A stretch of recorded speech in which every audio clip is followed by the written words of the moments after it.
Is everyone here? Yes, we are all here. Perfect. Mhm. Perfect. All right. Let me see. Okay, so big welcome to everyone to part one of Pushing Forward Natural Hair and the Crown Act. My name is Reagan, and I am one of your lovely hosts for this evening.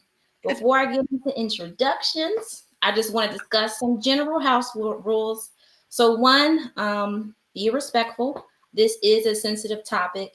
However, we want to create a space where dialogue is open. So, just be respectful. Number two, the Q&A session will be the last 15 to 20 minutes of the webinar. We do have someone, her name is Jasmine. Jasmine, if you're there, throw something in the chat. She's going to be monitoring all questions. There is a great chance that any question that you have might already be answered by the end.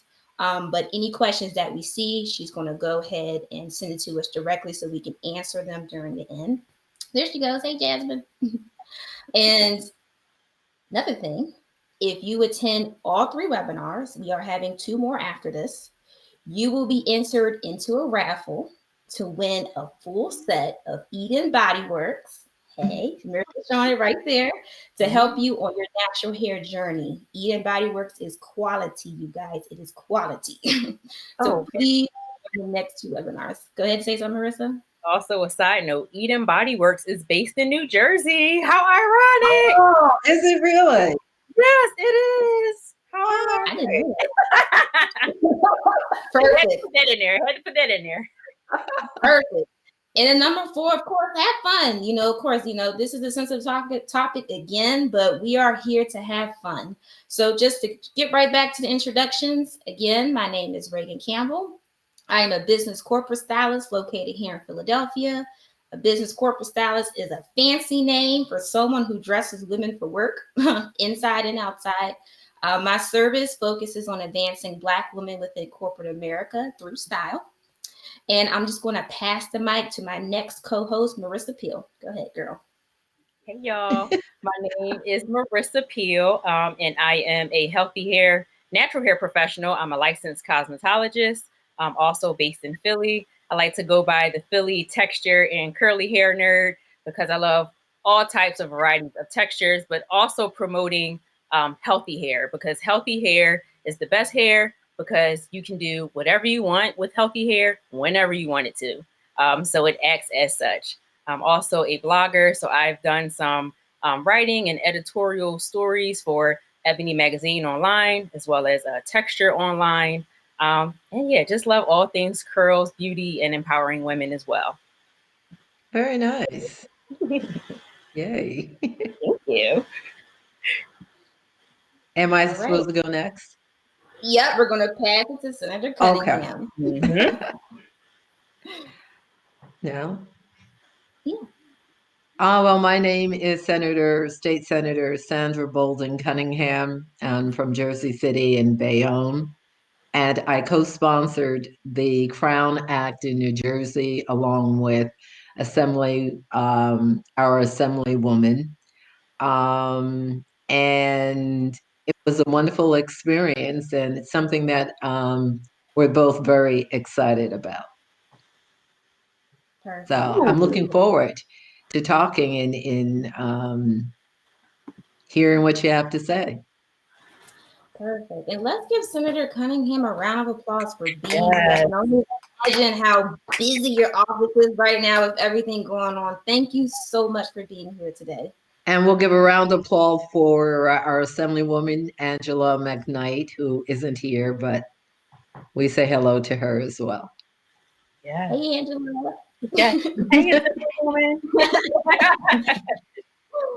All right, so we're just going to start up with a quick empowering warm-up activity where we're going to say, I love my crown because insert blank. We definitely want you all to participate in the chat as well. So I'm going to go first. I love my crown because it is versatile. I can do the faux locks, I can do braids, I can do twists, I can do a fro, I can do anything because my hair can. Anyone wants to go next? Let's see. I love my crown because it has helped me to be more confident in myself and how I present myself to the world. But it has also offered me an opportunity to share my gift as a professional and being able to empower other women to be able to love who they truly are through their hair from the outside inwards. Well, I love my crown because I think that African American hair is very versatile. There's always something that you can do with it. And I'm very happy about that, especially when we're in situations like this. I'm Mhm. more appreciative. Great. I agree. Great. Yes. So that takes us to our next segment where we discuss what is the Act. Marissa, I know you got some information for us. Go right Mhm. ahead. Yes. So let's see. What is the Crown Act? The Crown Act is actually an acronym which stands for Creating a Respectful and Open World for Natural Hair, and it's a law that prohibits discrimination based on hairstyles and hair textures. So we're talking about anything from a hairstyle, like we mentioned, faux locks, crochet styles, braids, locks, cornrows, any type of extensions. All of that is encompassed within the Crown Act. California Senator Holly J. Mitchell is the first to introduce and name the bill in January 2019. The Crown Act expanded the definition of race in the Fair Employment and Housing Act, also known as FEA, and Education Code to ensure protection in workplaces and K through 12 public schools and charter schools. Mhm. So New Jersey became the third state to enact the Crown Act in law on December 19th, the 1 year anniversary of the wrestling match where New Jersey high school wrestler Andrew Johnson's locks were forcibly cut off.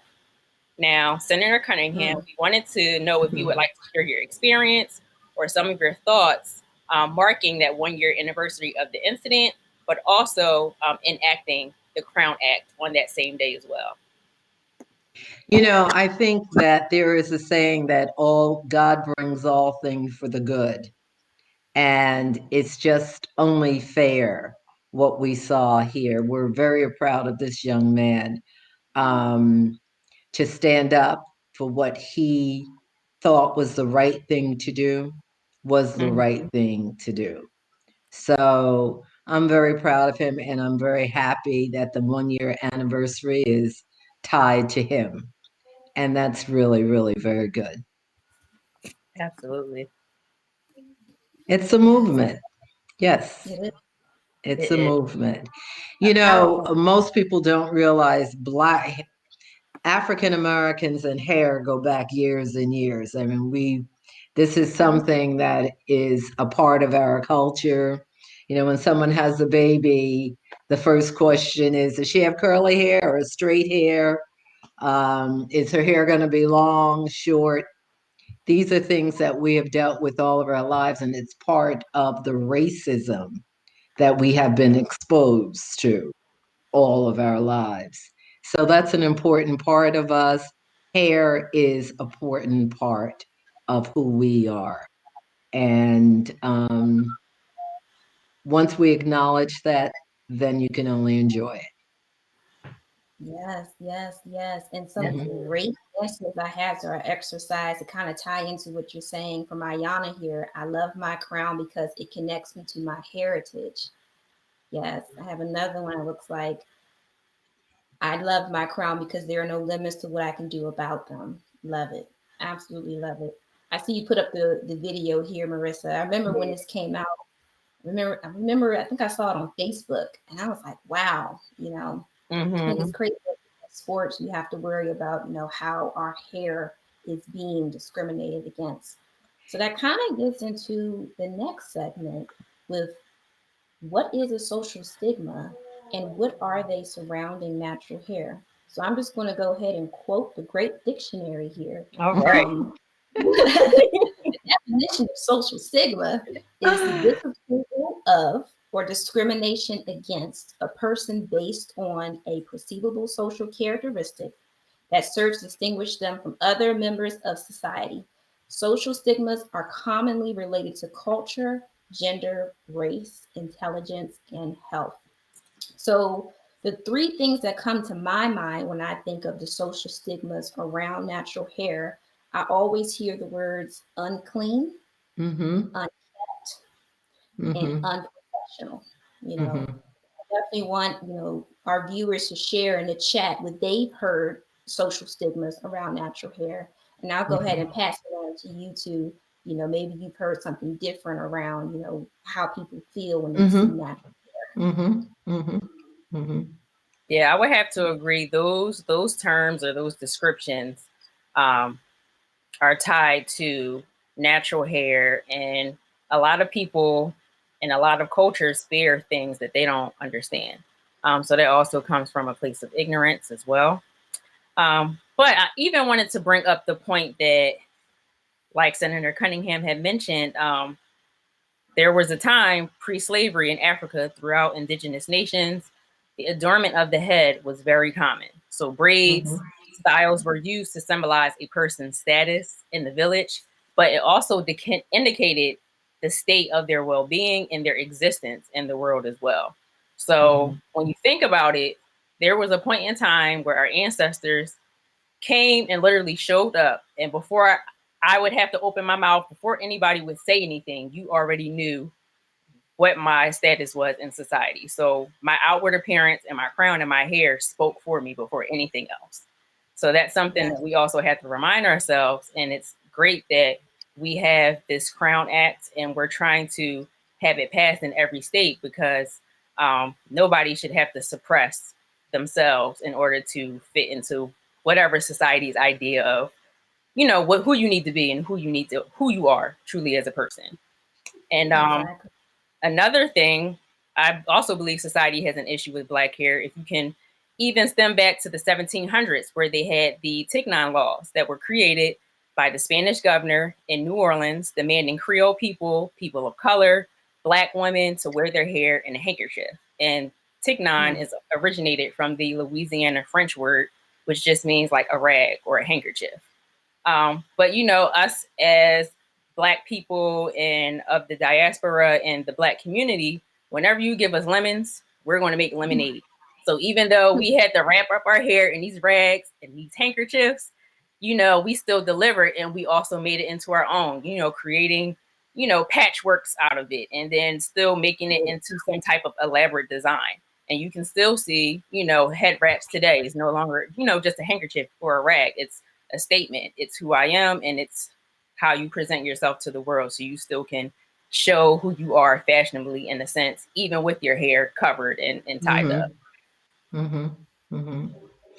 Mm-hmm. That's absolutely true. I think it's really interesting. I was watching a program the other night, and everybody likes to have their vision of Cleopatra as an example.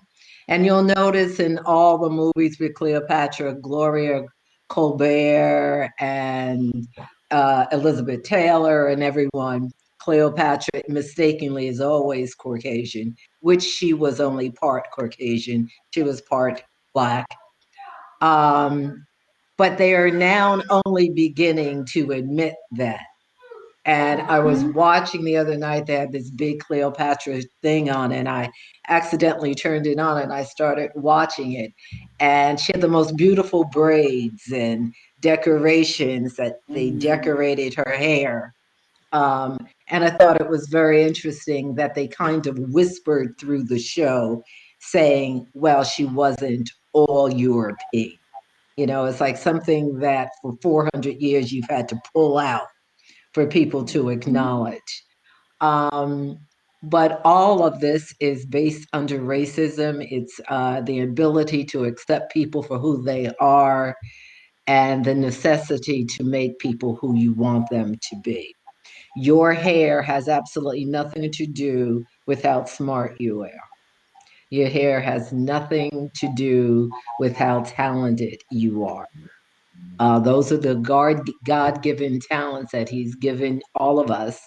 And we need to respect that as well. Exactly. Exactly. I saw some good posts in this chat. I think Henry Shorter said something she's heard a lot is that natural hair is nappy. And then I saw another one from Alexis Newbill that she's heard that natural hair looks unhealthy and wild. And I think that ties straight into what we're doing, and into the next topic. Go Mm-hmm. ahead, Marissa.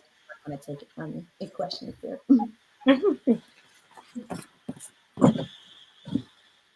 All right. So we just wanted to take the time to share our own personal stories um, about our experiences with hair discrimination. So, Senator Cunningham, can you recall of any moments in time where you felt as though you were being discriminated against because of your hairstyle or your hair texture? Um, to be really honest, not really. I can't remember a particular time or event that I felt that I was being treated different because of my hair. I've been told I've been treated different for a lot of other reasons, but that wasn't one of my issues. But I too came from one of those families that hair was very important to, that how you wore it, um, what color it might be, how short it is, how long it is. And that's sort of a part of that culture that we talked about a little bit before. However, Mhm. I've met a lot of people who cut, didn't know how to wear their hair because it wasn't long enough according to someone else, or they didn't like it bald because that's not acceptable either. And we just have to help people to understand that none of these things define who we are as individuals. None of these things. And we have to insist that it be respected. Mm-hmm. Yeah, I definitely want to piggyback off of that because I can't recall a time, as far as work is concerned, being treated differently because of my hair. And I'm also have a unique advantage because I'm a hairstylist. So you always know hairstylists that have these weird and funky styles. One day it might be blue, it might be pink. Oh, she's a hairstylist. That's what they do. Um, so I get a little bit of a pass, but that does not um, matter to family members. Sometimes it can be people within your own community who kind Oh, of like yeah. you, and it's like, whoa! I remember this one time I was in the Walgreens and I ran into my great uncle. So he's probably in his 70s, I would say. And I had cut my hair so it was short and curly and cropped because I was either going away to study abroad or I was coming back from studying abroad. And that was the first time I worn it that short. And then he hasn't seen me in a long time. So he probably was looking like, hey, so what's up with your hair? I'm like, nothing, that's just how it grows out my head. So it's just doing its own Mhm. thing. So to him, he didn't really understand and it didn't really register. But that also shows the difference in the generation too, because during Mhm. his era, pressing curls and relaxers, keeping your hair neat, that was the thing. That Um, was the goal. mm-hmm, That was the goal. That was the goal. I remember when I was a little girl, my mother had curly hair, and she decided to cut it. And it was very short, and we were going to a family outing. And when we got to the church, her brother was already standing there. So he came up and he hugged me. He recognized me. And my mother said, "You don't see your sister?" And he turned around and he stared at her hair off and on all day long. He didn't say anything negative to her. He just stood around, and every time I'd see him, "What are you doing?" "Oh, I'm just looking around." And it was always looking at her hair. This was a shock, but he couldn't express that. And then, my mother and everybody, the women in the family are a little loud, and, he didn't want to get into that debate. right. Right. It's Right. Right. I understand that completely. You do not want to get somebody mad about their hair. yeah. I know I had two experiences. One was also with a family member. when I first decided to go natural and I cut off all my relaxers. So I had a TW, is it TWA, teeny Uh-huh. weeny afro? Mhm. I had a teeny weeny afro. And I had a family member who absolutely hates natural hair. They feel differently now. But back then, they've expressed, I grew up through the 70s. I hate natural hair. I've seen it my entire life. I don't like it. And I just I just showed up, with my teeny weeny afro, and they told me, "You look like a pickaninny," and I was like, Mhm. "Wow, that Mm, sucks." I was like, "Wow," Yeah, because that's cold. it was cold. It was cold. I was like, it's a good thing I'm about to go back to school soon because I was about to leave for college. Um, but that was my first experience, and then my second experience, I was also in college, but during this time, I was going to school in Erie, Pennsylvania. That's like a rural part of Pennsylvania, and I had an intern with a company, and I was the only person of color there. Like just in general, there was Sure. nothing else other than white people. I was the only person of color, and I love doing different protective styles. I'm one of those people. I always change up my hair. So that's what I was doing. I was interning and I was changing my hair up, and I almost became, I felt like a zoo animal because every time I changed my hair, I would get 1,001 questions. Oh my goodness, how did you do that? I like it. What did you do? Who are you? Oh my goodness, are you even Reagan? I can't tell. We need to get you a fingerprint because you come in different all the time. And I know in their brain, they were being nice and they were complimenting me, but again, me being the only person of color there, I started to feel like I was the token Black Mhm. person. And without them knowing, I was the person they came to with all the questions pertaining to Black women. And that's a lot on someone. It was I've never been in that situation before. So I always felt uncomfortable. And then I started to second guess when I would change my hair and what I would change it to because I knew a lot of questions were going to come with it. So those were my two experiences, pertaining to dealing with, what we're Sure. talking about, not here within the workplace and within our family. Sure. right. Sure. Sure. Yeah, Well, the yeah, important thing is that it doesn't matter how you wear your hair, as long as however you wear it makes you happy and it helps you to be complete and to feel good. Um, and I just think that this legislation is important because it gives people the option, the opportunity to say, my job has nothing to do with how I wear my hair. My hair does not determine how smart I am or what I know or what I don't know. And exactly. I want to be treated with respect. We should not be the only people and there are other people, Muslims and other people who adorn the hair or not, that Mhm. is a part of this. But the important thing is that it's okay to be who you are. And your hair is a big part of who you are and what you should be proud of. Right. I agree with you completely. Yep. And before we go on to the next point, just wanted to read a few more comments. Irma Yep. said, I totally get that, Reagan. Former coworkers would always make a huge deal every time I switched up my hair every month or so. Ugh, it's a lot. It It's is. a lot. I love You start that to say, every month or so. yeah. You start to second guess, should I even change my hair? I understand you, Irma. Mhm. All right. So getting straight into our next segment where we're discussing the states that have and have not passed the law, I mean the act. So first, I'm going to just give a list of the Mhm. states that have currently passed it already.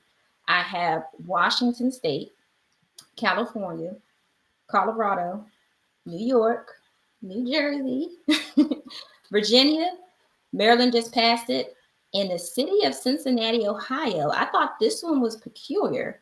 Senator Cunningham, let me know if you know how this works. How can a city pass the act before the full state? Do you know how that works? Because that was surprising to me. Well, I guess the legislation, they made it state law. They made it state law. That's great. That can be done. That's good. Okay, okay, okay. And then there are four states that actually denied the Crown Act. I have Oregon, Wisconsin, the cheese state, West Virginia, and one I was more so surprised about, Florida. Okay. Hmm. I'm not sure if we have anyone that's located in those four states with us today, but do you know what steps they can take to, to possibly appeal this act?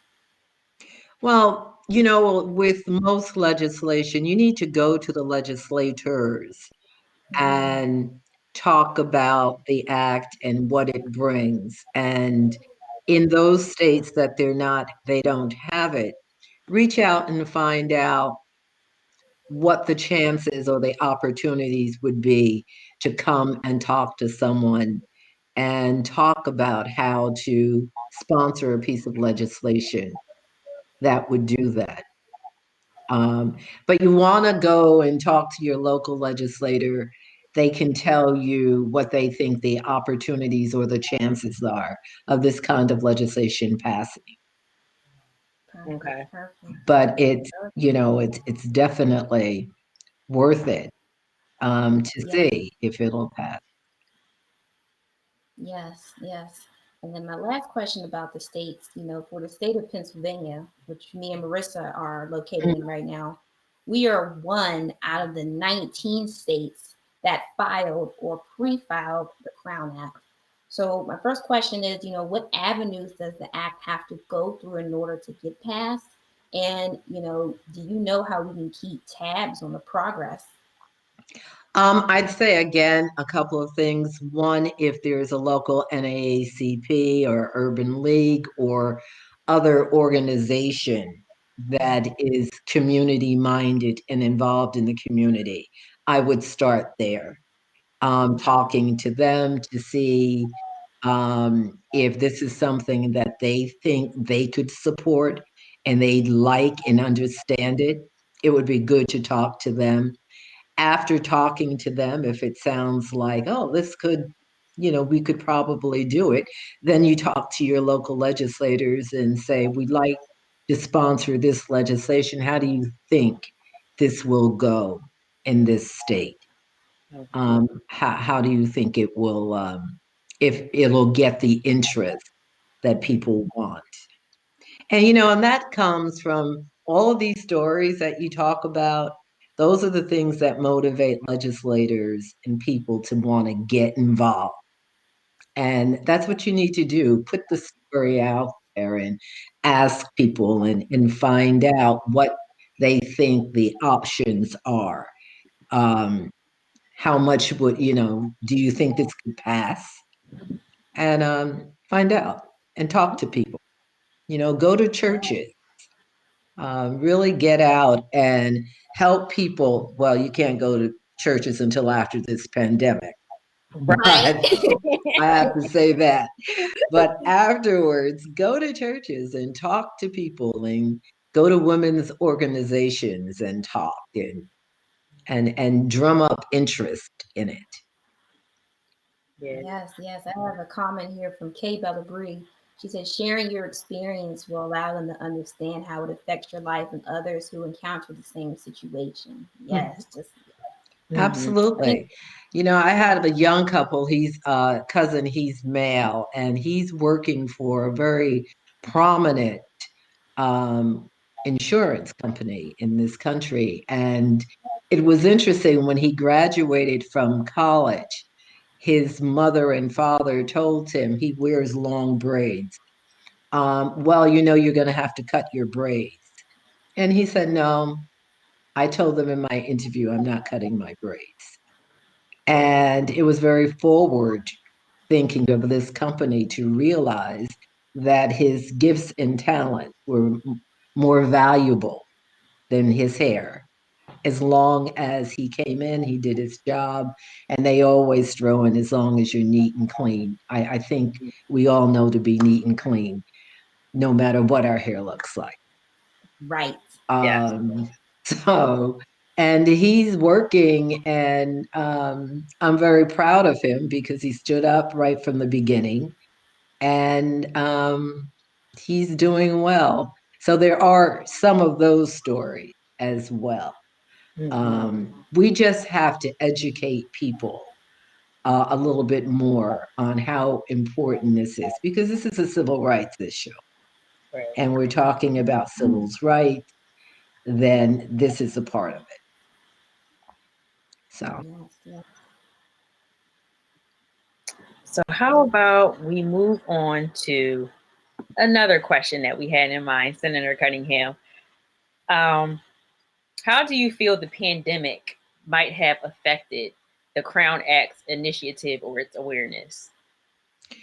well, I think, this pandemic is something that we have never experienced before. So, Right. therefore, it's very hard to be able to say what the ramifications have been.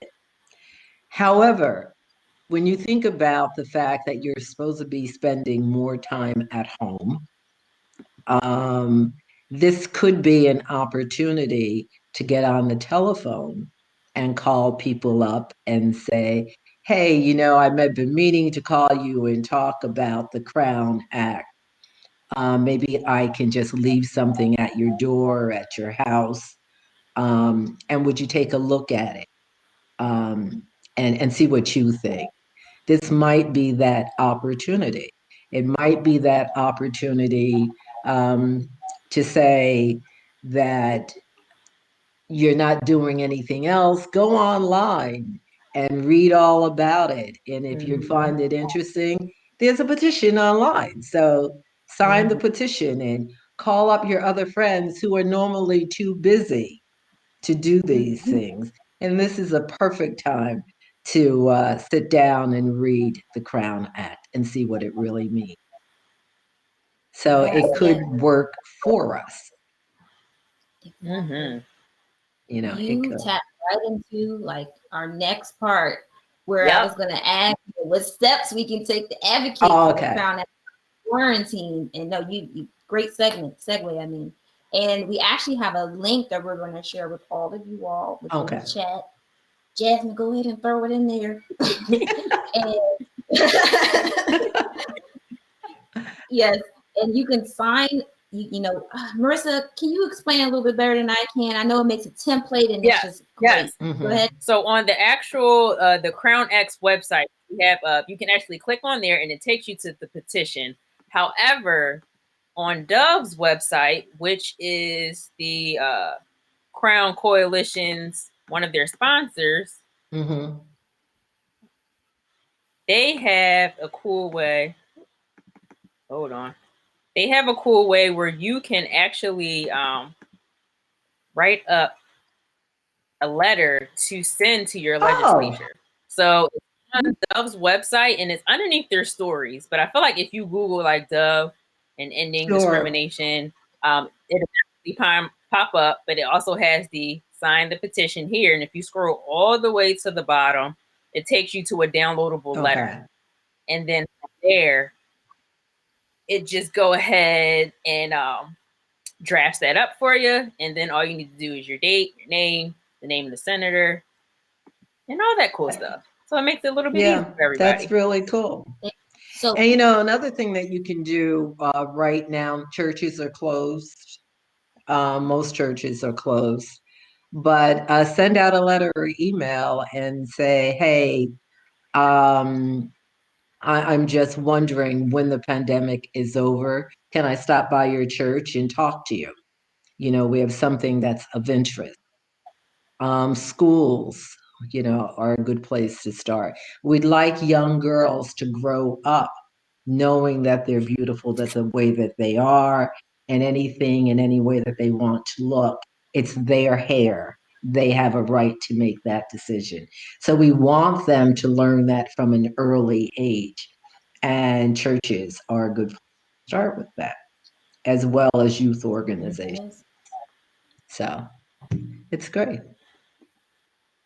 That's perfect. I That's great. We have a lot I of agree. resources we can tap into now. Yep. So there's no excuse, y'all. There's no excuse. And we We're all have grown. We can all do this. time. Just gotta go on the computer and that's it now. Are any of you teachers or any of you know a lot of teachers? Yes, know a lot of teachers. I am not a teacher. I know a lot of teachers. Yes, you are, girl. You be teaching people how to I do know, right? You Not know, not the get the like local teacher, call up some teachers and, ask them, have you had any issues? I'm sure that there have been some teachers whose parents have criticized because of their hair. Mm, So this is a perfect time to get on them and explain, not to explain who you are because you have that right. You don't have to explain it, but you can explain how they can have it. So, yeah. that's why not? Why not? perfect. And we're now in our Q&A session. I'm going to pull up the question that was sent to us directly. Let me Okay. see.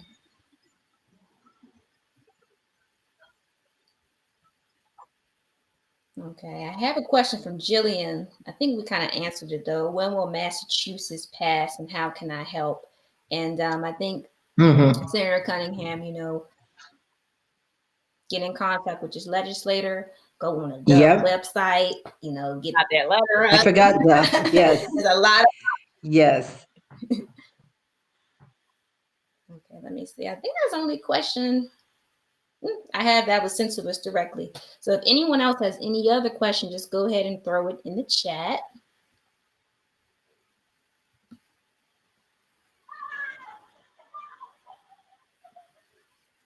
Ooh, and I felt like Jasmine also brought up a great point.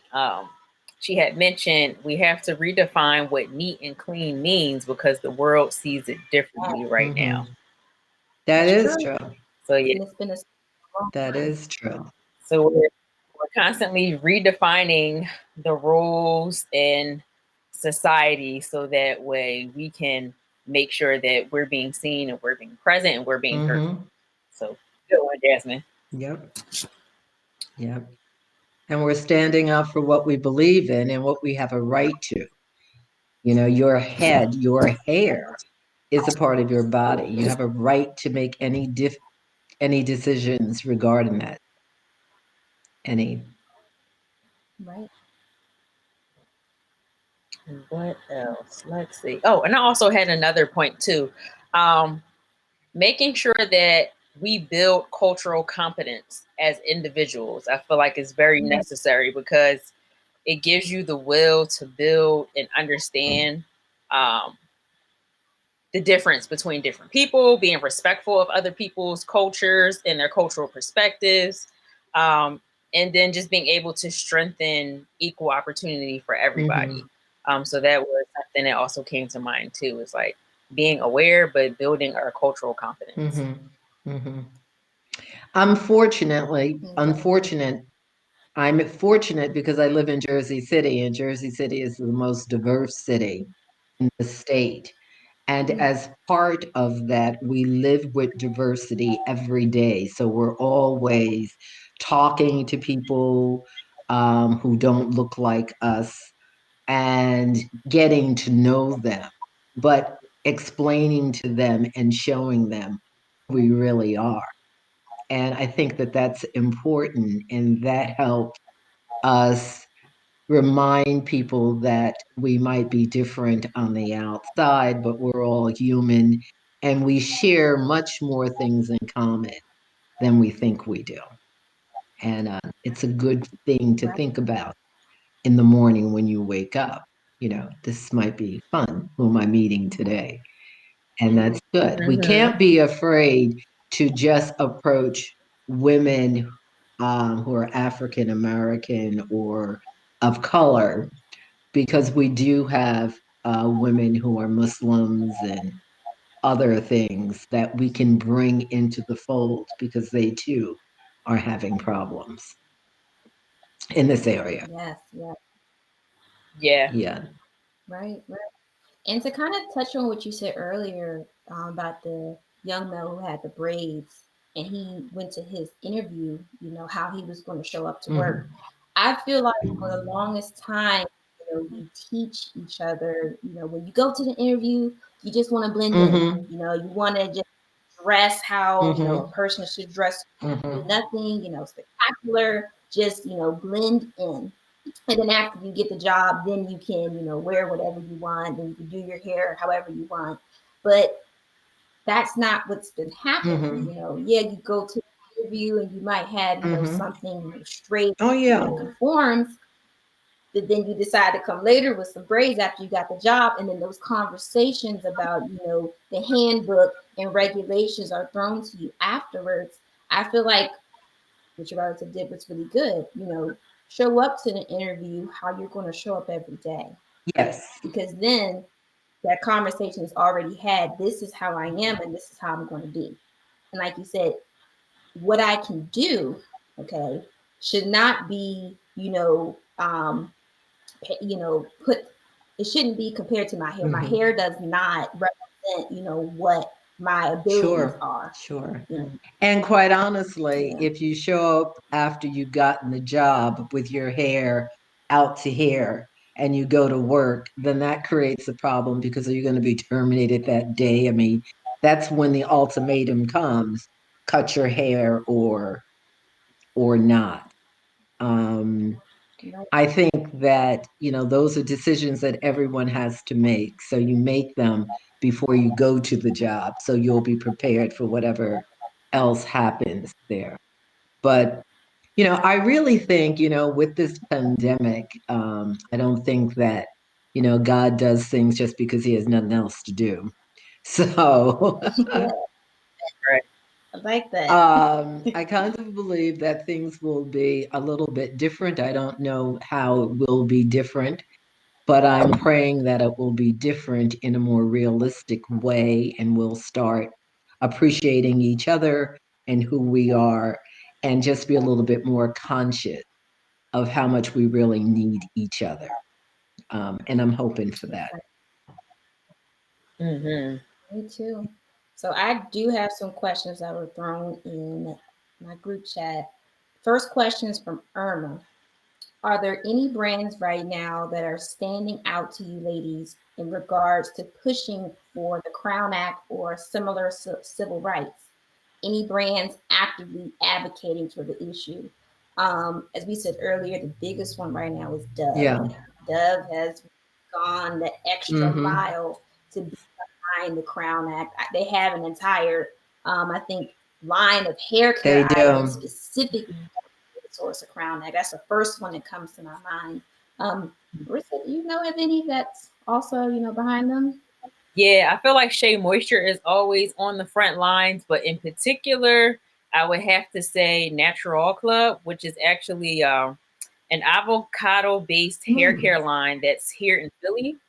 Okay. Um, and they come from a different viewpoint because a lot of times with textures, and you trying to like differentiate, oh, well, I'm a 4C and an AC and a 3B, and then you're kind of sub categorizing, but also putting yourself in a box.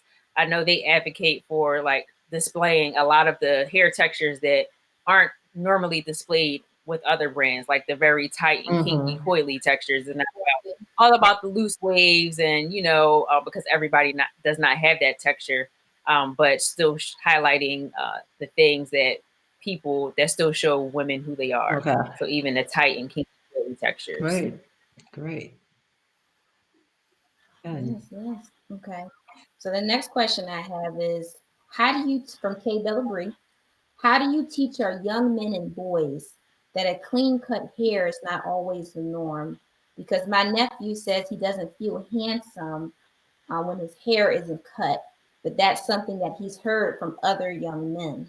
Mm, good question. Anybody want to take a stab at that one? No, you take that step. I think I'll take the jab at it. Oh, my goodness. That is a That good is a one, good K Bella. one. Yeah, You know what? You never really think about like, oh yeah, if I don't have a haircut, then I don't feel handsome. Hmm. But hey, and have feelings and perceptions as well. So I would say, um, just bringing in any other family members that you might know or friends that have hairstyles other than a haircut. If you have some friends who have locks and, they really enjoy caring for their locks and, making a stance with what their image is, probably bringing them around. Maybe they'll see like, oh, well, why do you wear your hair like that? Like, why don't you have a haircut? And they can kind of like go into like, well, I choose to wear my Hmm. hair this way. I know that there are a lot of books and illustrators that cater to um, young children of color. So I'm not sure particularly about boys and their Hmm. hair, but I'm pretty sure there is some type of book that may be out there to help empower them, to help them think, Hmm. about themselves and their haircuts a little bit differently. Hmm. And if nobody has written that book, then they absolutely should do that. But there are a lot of barbershops now in which men and women own them, and they're doing things for men and women. So, maybe he needs to just go somewhere and watch a few. Go in and take a look around and see what he thinks. I mean, he's not going to know how much more handsomer he'll be if he tries something Right. different. Your hair, it will grow back. So it might be a good time to take a walk around the neighborhood and see what's really going on. And then and look at other people as you're like on the train or you're traveling or whatever you're doing, and take a look at and see what other people are wearing. You might just find something and say, hey, I guess that could look good on me too, and try it. Hmm. Yeah, I have to agree with Senator Cunningham. I'm even thinking of because boys are so into sports and sports figures Mm-hmm. that, Yep. sometimes they change their hair based off of if their basketball player Absolutely. tried something different, if their football That, player tried something different. So Absolutely. that's a good cue Yeah. too. yeah. I got a great response from Dominique.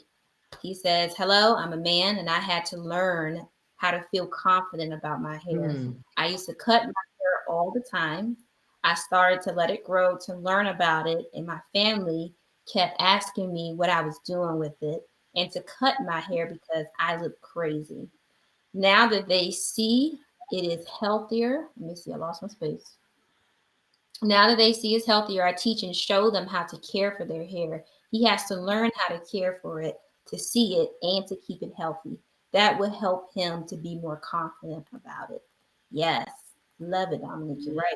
All Love that. right. Good. I think we have one more question. Let me see. Good. From Ayana Harris. How can we help the younger generation feel more confident and strong when facing hair discrimination in elementary through high school? My niece is 11 and is worried about wearing her afro to school. Yes, that is a great question, Ayana. And I'll go ahead and stab into that first. Okay. I know. I mean, the question here is, like you said, Hmm. confidence, confidence in, and I feel like when you're a kid, like you both were just saying, when you're looking up to people who is outside of the status quo, when we're looking at women like Solange Knowles, Mm. like Janelle Monáe, like these women who are within these, statuses, and they're discussing these topics again. They're not just discussing it, they're showing it. Beyonce song "Brown Skin Girl," again, like we have a lot of people who are in these high status positions that are showing the youth nowadays that it's okay to be you, the way that you are. And I feel like Senator Cunningham said, when we're exposing them more to that, Hmm. they become more open to, showing up how they were born. Hmm. So that's my take on that first. Hmm. Well, I think that you're absolutely right. Yeah, I even had a recent. Go ahead. Oh No, no, go no, ahead, go Senator ahead. Go Cunningham. ahead. All right, I'll go. I had a recent incident. Well, it was like a little situation with my little cousin. I want to say she's like 11 years old, and she had a particular hairstyle. And I actually saw this similar hairstyle. It was like a Bantu knotted style with like two buns in the back. And then we saw a cartoon character that had her same hairstyle. So I like took a picture of it. And then I was like, look, y'all have the same hairstyle. But she took it as I was making fun of her. I was like, no, I just was interested to see the cartoon character that had your same exact hairstyle. And then like the next week, I ended up like having Bantu knots. So I was like, well, now I got your hairstyle now. So now what you gonna do? So I'm like, yeah, I can't be making fun of you if I'm like walking around with the same hairstyle too. I just wanted to show you that like cartoon characters have like different hairstyles too. Yeah, and they're built on, they're created in the image of real people in some cases. But the nice thing about it is it's nice for kids to see that this is really fun. It's fun to try something new with your hair. If you can convince your mom it's okay. We have to put that part in it. But it's fun, and it's a good thing to do. And it's a good thing to do when you have a pandemic and you don't have anything else to do. After you sign the Crown petition, then you can go and play in the mirror and see what you come up with. Do that first. Sign that petition first and then go play in the mirror. So that's nice. Like that. I have a comment here from Jasmine, our great monitor here. Who better to teach you than about your natural hair is beauty and to instill it than someone who is right there near you. That's true. Too. Grow up. That's right? true. That's good. Very good. Yeah, you're right. All right, I think we're at the end of our Q&A. I'm not saying anything else. And with some good time as well. Good. Well, I am going to go ahead and insert our information. So if you would like to follow Senator Cunningham, you can do so on Facebook as well as on Twitter. So I'm going to add that to the chat, as well as myself and Reagan's information. So you'll be able to find us.